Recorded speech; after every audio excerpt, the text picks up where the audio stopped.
Rain mixed with ice along with cold temperatures can create some beautiful scenery, but this beauty can quickly turn to destruction. I'm DiDi McCann from Northeast Arkansas, where schools have closed and thousands of homes and businesses were without electricity. This was all caused by perhaps the worst ice storm in recent memory. In my community, Jonesboro, Arkansas, we battled constant freezing rain and blowing temperatures that dipped in and out of the teens and low 20s for over 36 hours. I was aware of the winter storm warning that was issued by the National Weather Service, but not prepared for the widespread accuracy that was going to affect my family and many others for days. Power outages began near my home early Tuesday afternoon, where you could hear sounds resembling gunfire all around, and the skyline was exploding in shades of blue and amber. But in reality, it was only the trees snapping and falling over that was burdened by the weight of the ice, along with transformers exploding. The source of our news and heat came from our vehicle, where after 24 hours of no power, the radio informed us that Arkansas utility officials warned customers to prepare for up to 3 days without electricity.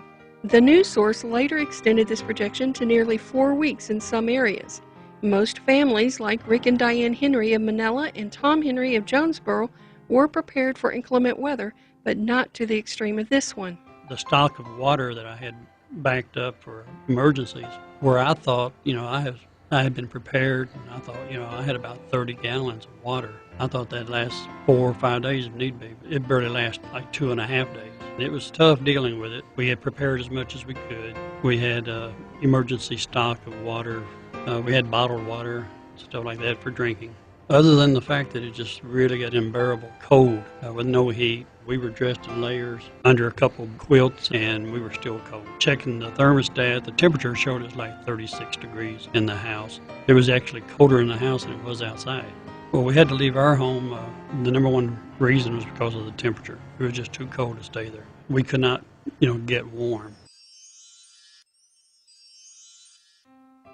Over 3,000 power poles were reported to be down throughout Arkansas, and as my fiancé and I drove to Manila to check on his parents who had no water or electricity, we counted over 100 poles down, with lines crossing driveways as well as roadways. Many power crews worked around the clock trying to restore power, and some crews had to recruit the help of local farmers. Homeowners throughout the region are faced with salvaging or destroying countless trees that were damaged by the ice storm.